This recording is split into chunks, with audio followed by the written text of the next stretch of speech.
Hi, friends. Good morning. My name is Yarrow, and you're listening to the Embodied Business Podcast. I'm trying something really new today. It's 7 a.m., and you're hearing my morning voice. I usually spend my mornings in kind of a cocoon. The dogs wake up really early, at about 6 a.m., maybe sometimes 6:30, and I just take them in the garden.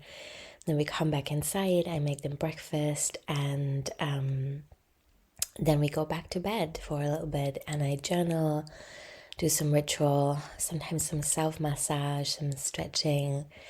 But this morning I felt like really excited to try recording a solo episode in this space. So I'm sitting in my fairly dark bedroom with this tiny lamp on. It's still really dark outside, which I love about the cozy season in Scotland. It is pretty dark.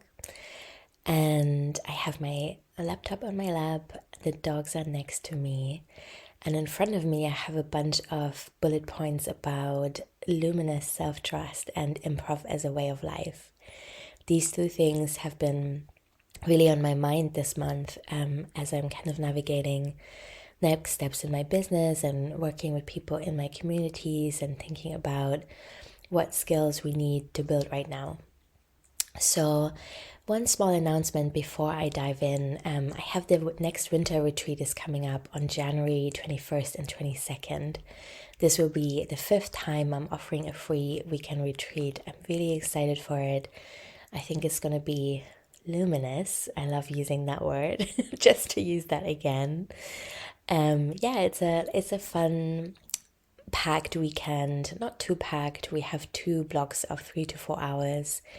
There'll be breaks in between, time for co-working where you just get to hang out and implement what you learned, but also workshops that I really hope will help you set yourself up for a year of success on your own terms, basically. And also, it's a great way to meet like-minded people. I'll link to that in the show notes, and I would love to see you there.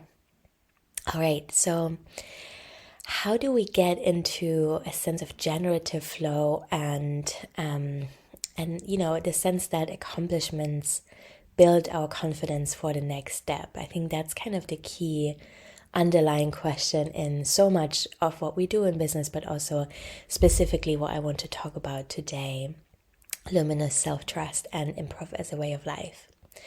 So I want to begin with self-trust and tell you also why I think that's so important.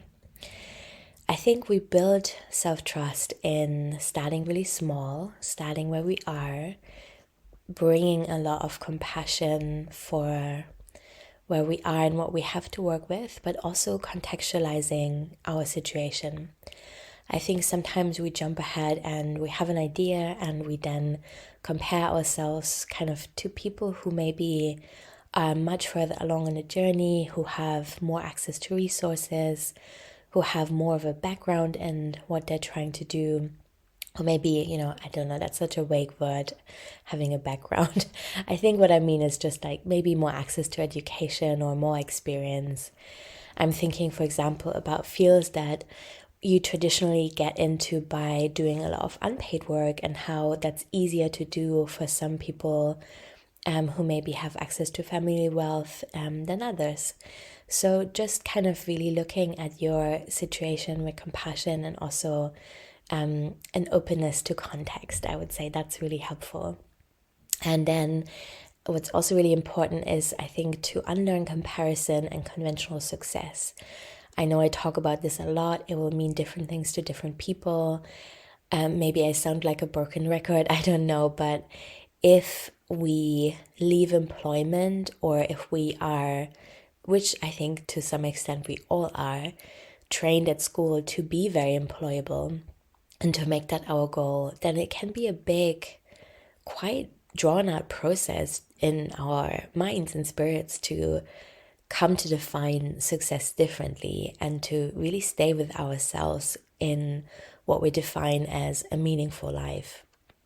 I know that for me, I definitely still have moments of freaking out when I think about how unemployable I've become and how I haven't written a CV in like over 10 years now.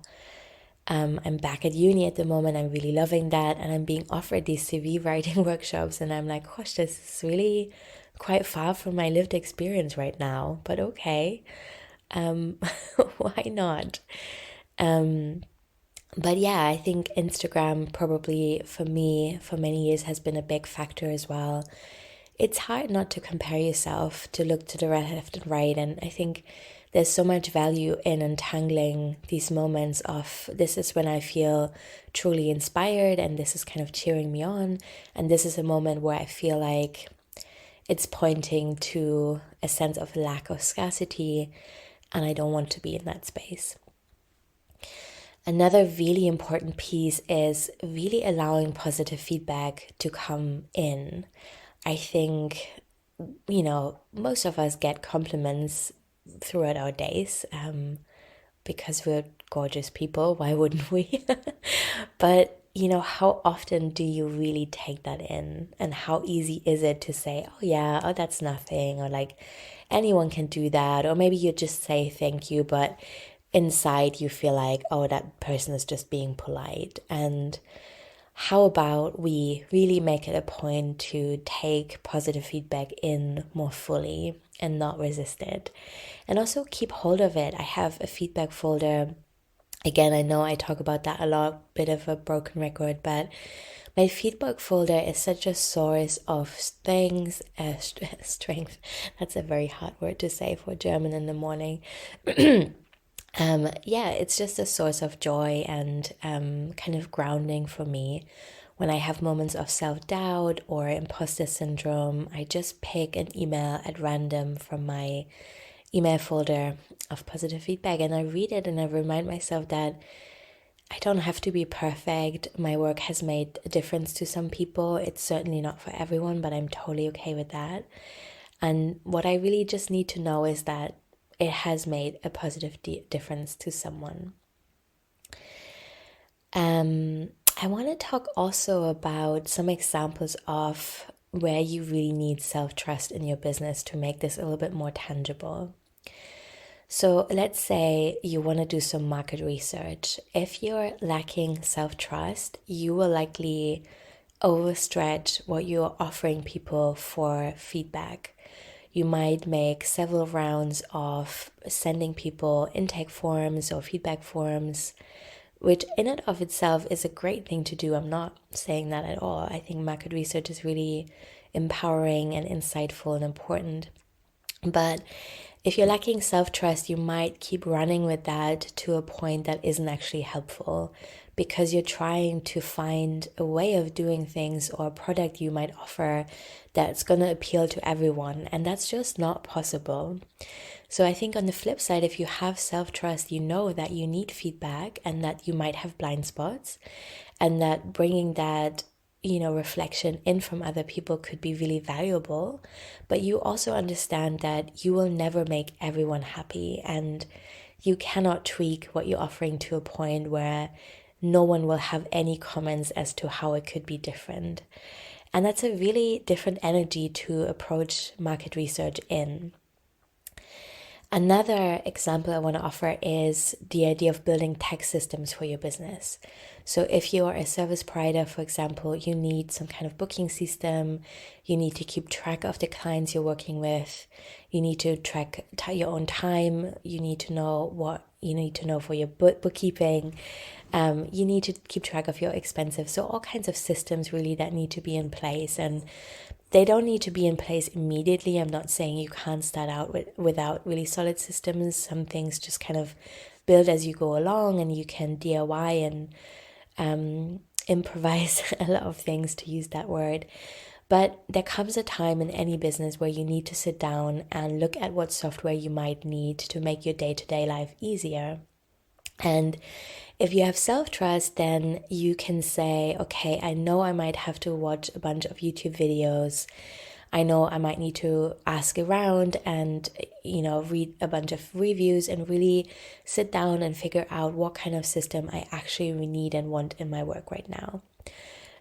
Or you can take one of my classes. But basically you will maybe approach this task with some sense of trepidation because maybe it's not what you like to do day to day, and that's totally okay. But ultimately, you trust yourself to figure it out. If you're lacking self-trust, you might really delay that to a point where it's a bit ridiculous because you are 6 months into working with clients and you still don't have a booking system. You still write emails back and forth about different time zones and what works for people, and you're just wasting a lot of time and energy on something that you can very easily automate for yourself if you have the self-trust to know that the information is out there. You just have to figure it out and see what works for you. Okay, one more example. Ideas overwhelm. This is really common in my communities and workshops as well. And I think that's because we're beautiful, creative people who are open to the world and have a whole lot of ideas to work with. And so many of us have to, really spend a bit of time figuring out what we want to do next. And I always recommend that people have like a beautiful sacred space for their ideas, and that could be like a little box, literally, could be a page in your journal or a section of your journal, but just give yourself the sense that you can put it down sometimes if you don't want to work with an idea right away. Doesn't mean that you're rejecting it or that it needs to be forgotten forever. You can put it in a safe place, and then you can focus on what you need to focus on right now. But anyway, if you have self-trust, you know that you have a lot of ideas because you're tuned into the world and you're creative, and that's exciting, and you trust yourself to make good choices around what you're going to focus on. Whereas if you lack self-trust, you might really feel super overwhelmed and unsure, and you might spend much more time thinking about what project you might approach than actually gaining experience by doing the thing. And that's the thing as well, I think, that is really easy to overlook. If you have a lot of ideas and you want to find out what one is the right one, it will serve you much better to try one of these ideas and really take note of what that process was like for you than to do nothing and just think about it, because so much insight comes from just doing the thing, which I know is terrifying very, very often. But that's the truth I found, my friend. I'm very sorry to not bring you better news.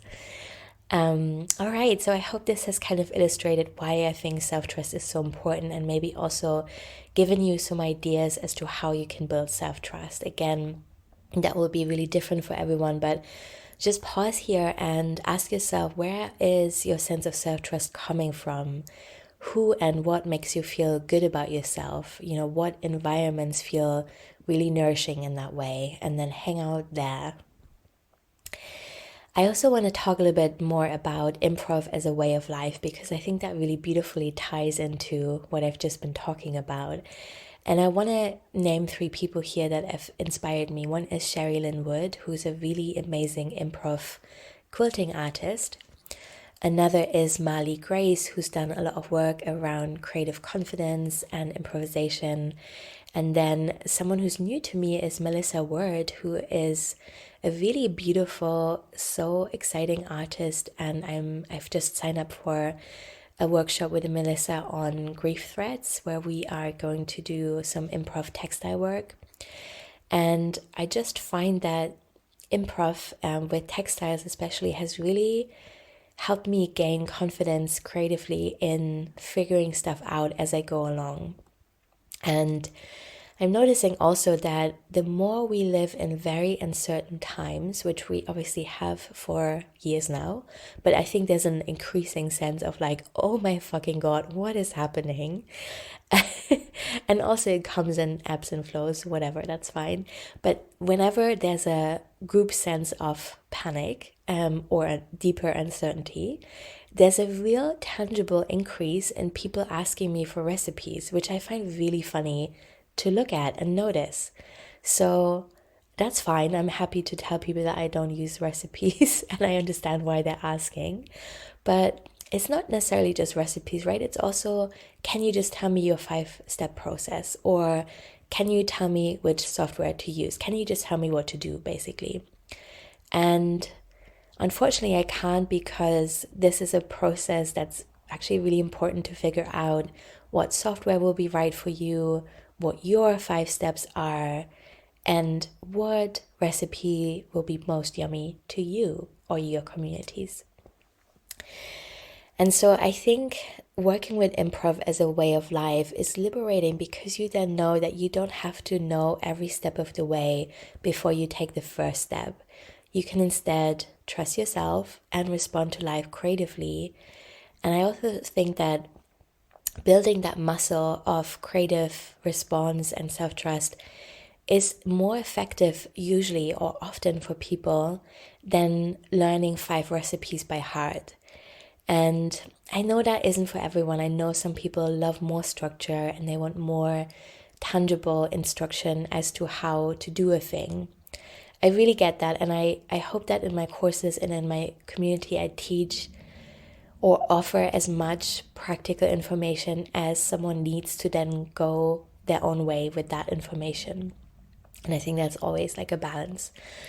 But yeah, like just think about it. What would it be like to just build that muscle and to trust yourself and to know that you can just take one step after the other and things will figure themselves out, because they always have. I think to me there's also something in working with limitation and thinking of containment as love. So let me explain what I mean by that. I don't mean to glorify or romanticize poverty or hardship or disability or marginalization in this world. Those are violent things, and I don't wish them on anyone as such. But they have definitely, for me, also given me some gifts. I'm thinking, for example, of a memory that I would describe as my financial low point in life.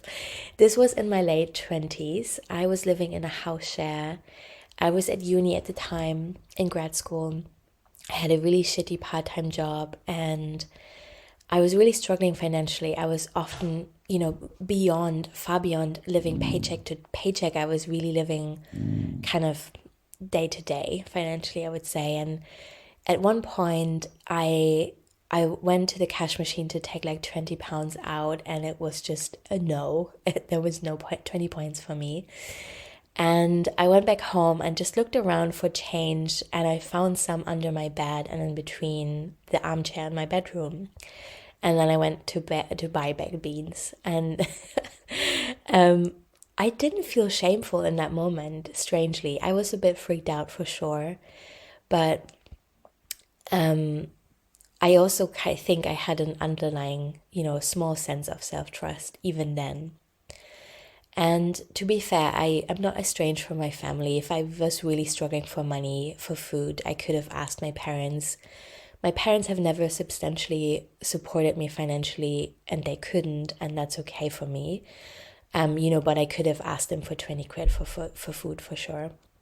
But anyway, I'm telling this story because I think that even though it sucked at the time, and I wish I had had more support to really focus on my degree and kind of be in the moment and not totally worried about money all the time so I could be more creative, I do think that time and that particular memory still kind of lingers in me, because I like to pull it up to remind myself that I have been through periods of much, much less, and I've also made that work, and it was okay. And I'm still a creative person. I did a lot of photography that year, a lot of projects that I'm thinking back on fondly. And and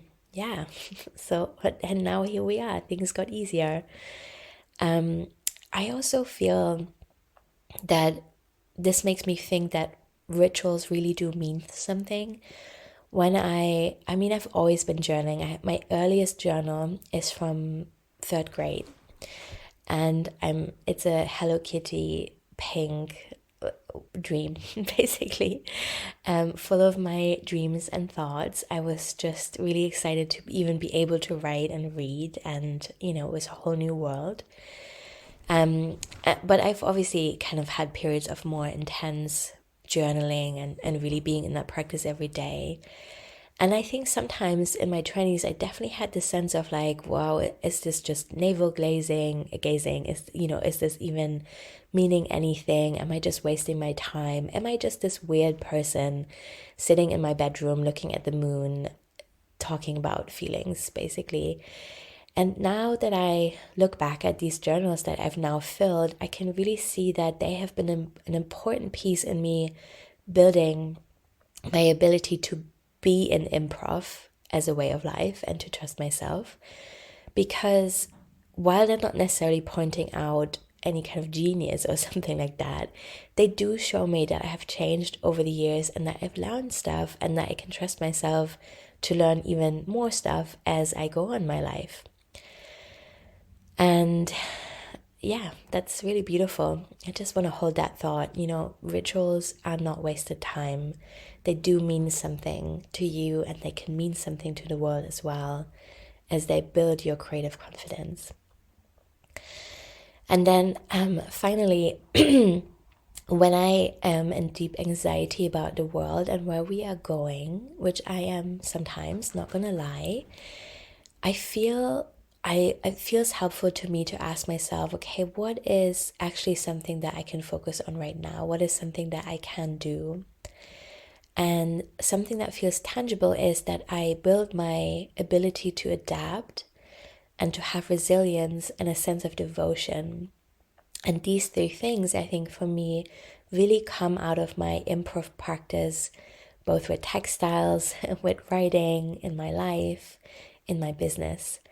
Adaptability is really just kind of, being able to go with change and respond creatively. And as a neurodivergent person, I hate it when things change, especially last minute. I hate it when I have set out a plan for my day and it just totally, throws me off. But I offer myself deep structure and routine at home, in my home life, and how I do things. I kid you not, I have been eating pancakes almost every single morning for a month now. And it's really grounding because I'm knowing what I'm waking up to, I know what waits for me in my morning. And that's helping me to be more adaptable in other ways when I have to respond to change and I have to, just allow things to flow.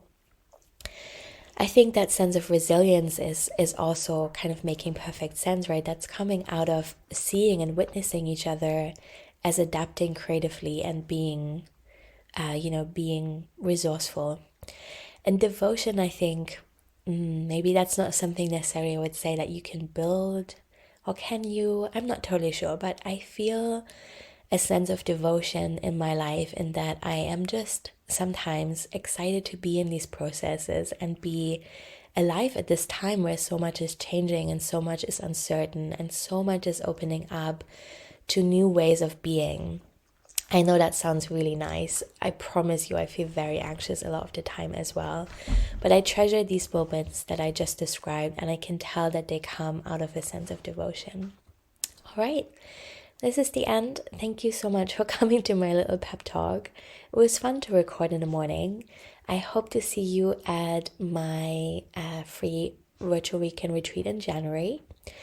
In the meantime, you can take one of my classes if you like to learn more. And I'm thanking you again for listening and for being here.